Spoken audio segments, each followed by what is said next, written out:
Do you want to be a savvier shopper and save money? Welcome to Super Shoppers, the programme that shows you how. We lift the lid on big brands and retailers so you can get the best possible deals. This time on Super Shoppers, the big prices we're paying for our mini snacks. Smell them, man, smell them.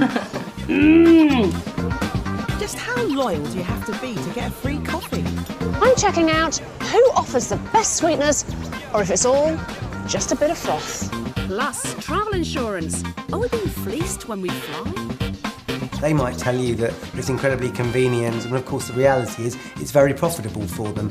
And we investigate the song and dance of West End theatre ticket pricing. If they are misleading consumers with regard to price, then they are likely to be breaking the law, yes.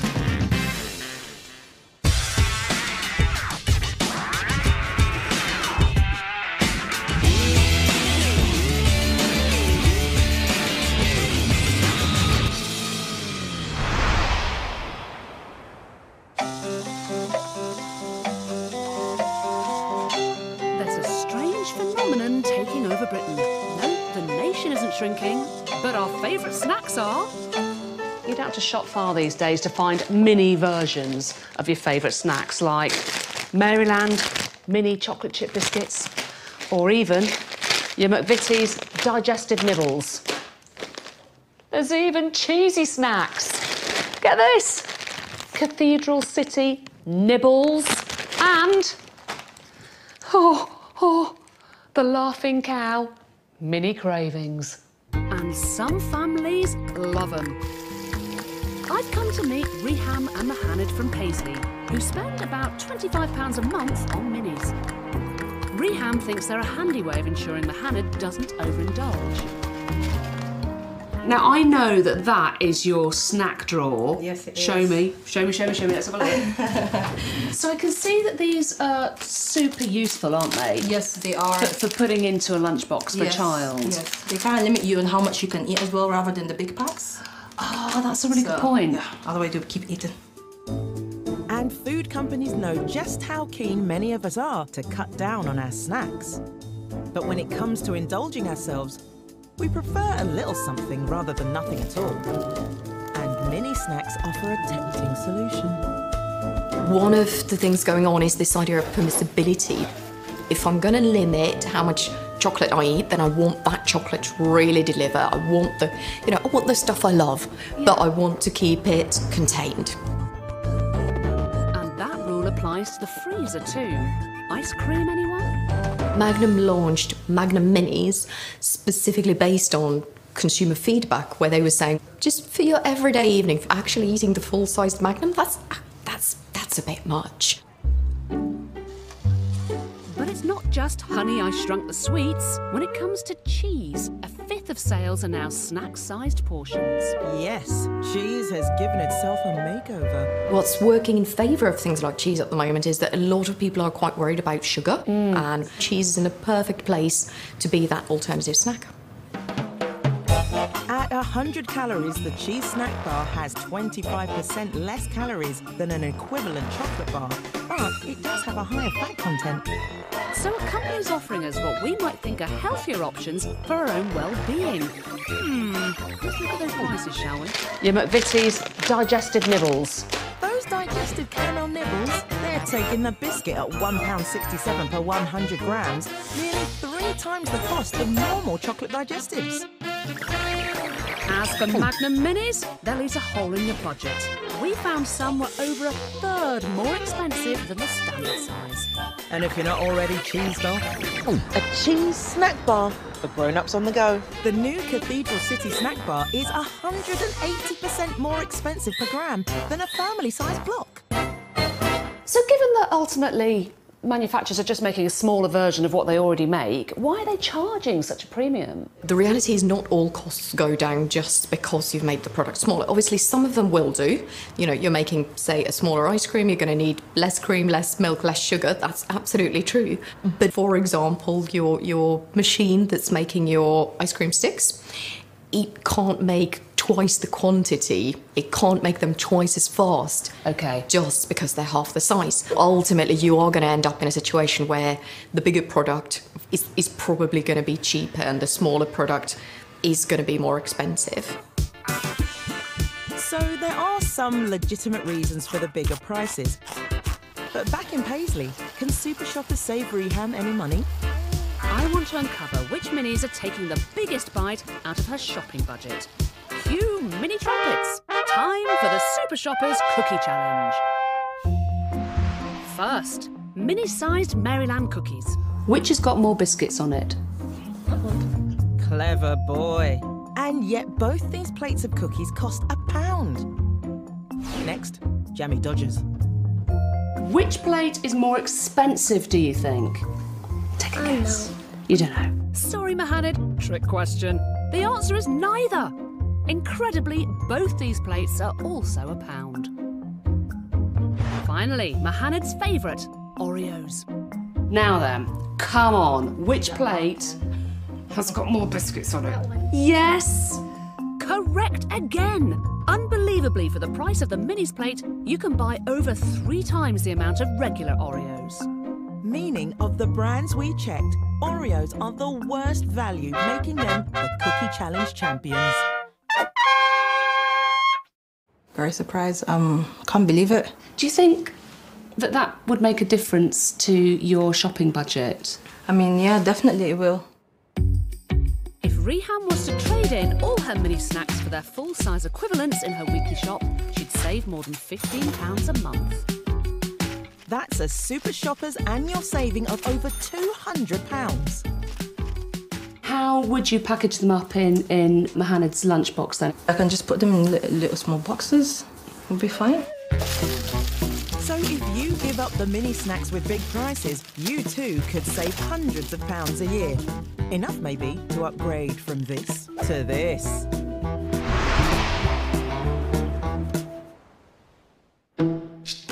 In Britain's wallets and purses, there's a battle going on for our loyalty. There's hardly a store that doesn't promise loyalty card points, prizes and pounds to entice us in. Only problem? Before you know it, you're packing more plastic than a recycling bag. And now retailers have brought out a new weapon in the battle for our hearts and minds, the loyalty phone app. Britain's biggest coffee chains, Cafe Nero, Starbucks and Costa, have more than 3,500 stores between them, each vying for our loyalty with snazzy phone apps, offering us free hot drinks and sometimes more.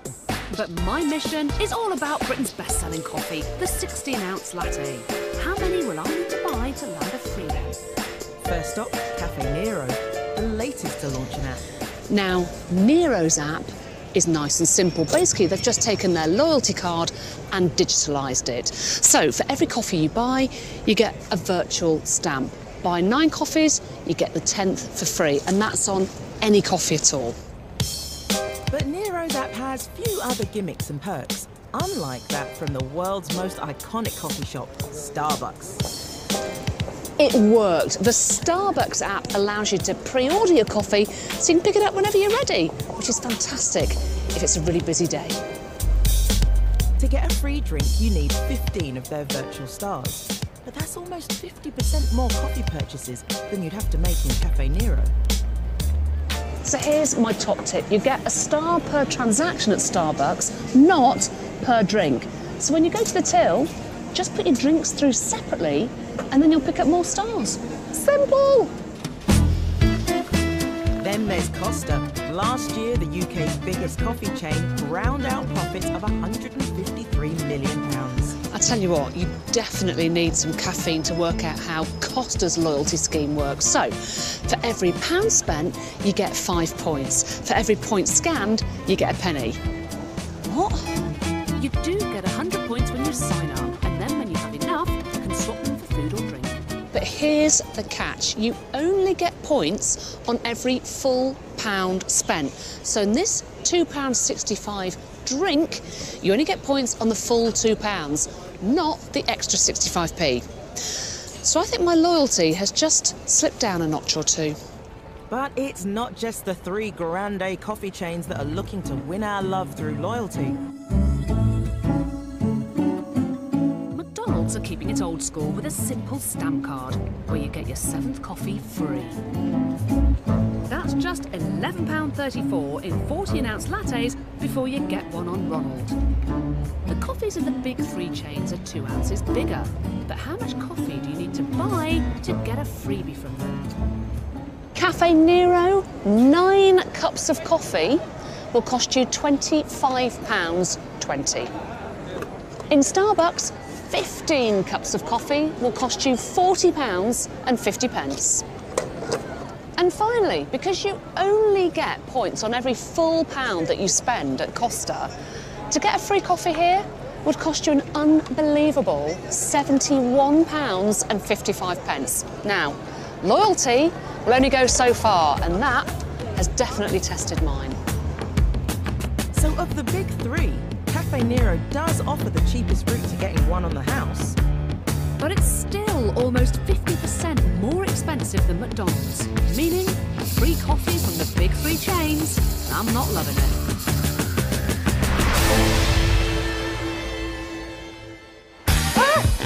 Almost 80% of us now book our holidays online. And when it comes to that final payment page, airlines are only too keen to offer us those last-minute travel extras. Whether you're checking out or online checking in, you're offered everything from airport parking to car hire to travel insurance.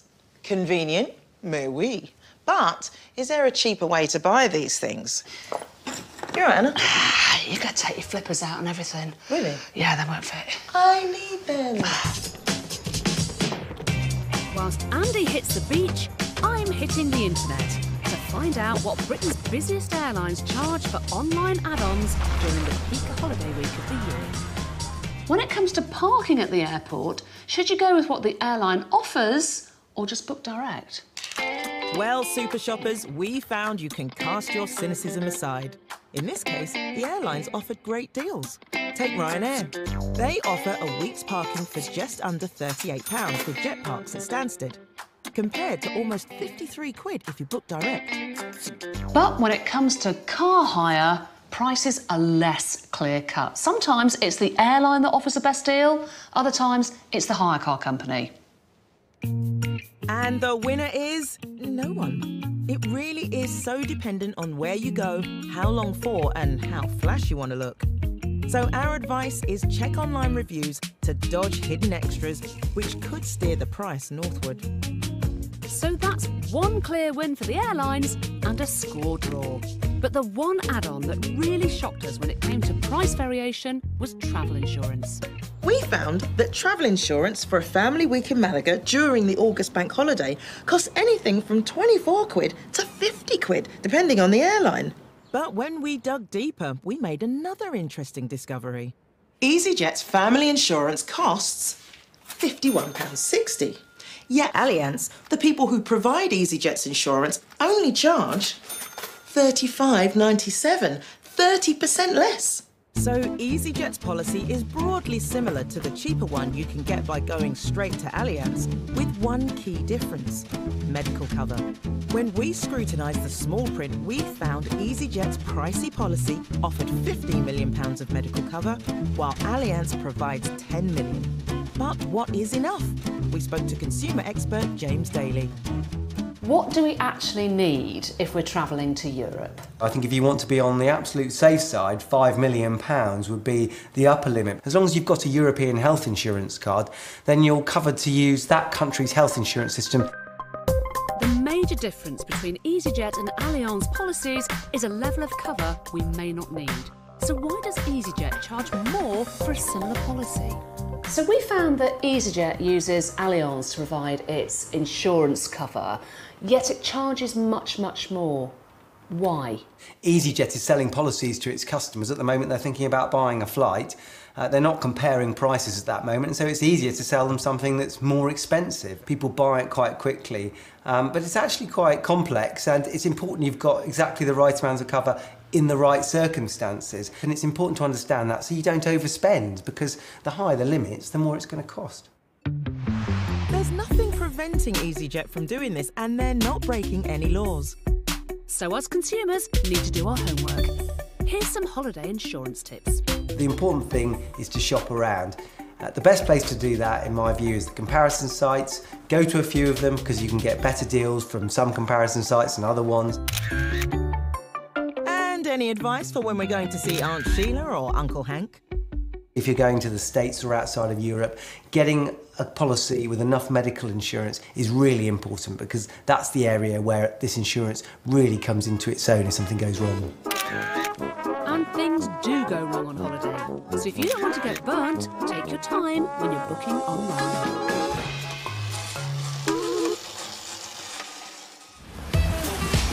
London's West End is a tourism hotspot, selling well over £500 million in tickets last year for its plays and musicals.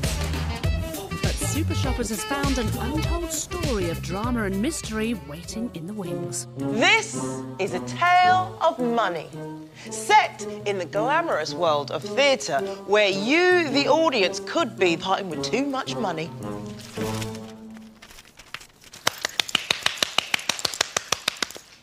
Doing here? I came to see you rehearse, Andy. Look who's throwing her money away then. Ah, listen. So, if you wanted to see a matinee performance of Mamma Mia, 2 front row seats would cost you just short of £110 with Delphont Macintosh. However, it would cost you £174 with C tickets for the same seats. And here's another price difference we found. Try booking 2 tickets for Les Miserables directly from the producers, Delphont Macintosh. That'll cost you £254, as opposed to £292 from Love Theatre for the same 2 seats. Hey up, that's nearly £40 more. That is miserable, Andy. So we found a dramatic difference in prices for some tickets, even when they are for exactly the same seats. Why is that? One man who might know is ticketing expert Reg Walker. So, Reg, when it comes to events, why is there such a huge difference in price for the same seats? Generally, the part that makes the difference is the service charge, and that can be quite low when you buy from the box office. However, once you start going to online sites that have been given allocations of tickets by the event organiser, they can then vary their service charge, and that whacks on a hell of a difference on the price of those tickets. Those service charges are usually passed on to us as booking fees. And while event organisers can specify the fees online sites charge, there's no legal limit. Around service charges, it does seem to be absolutely arbitrary as to what these companies charge. So there is no dyed-in-the-wall specific legislation to say you cannot charge more than X percentage. So it's not strictly a service charge. Some of it could actually just be profit. There is some evidence that what's levied as a service charge by some ticketing companies is not specifically service. So we looked at the biggest ticketing companies and what they charge for booking fees.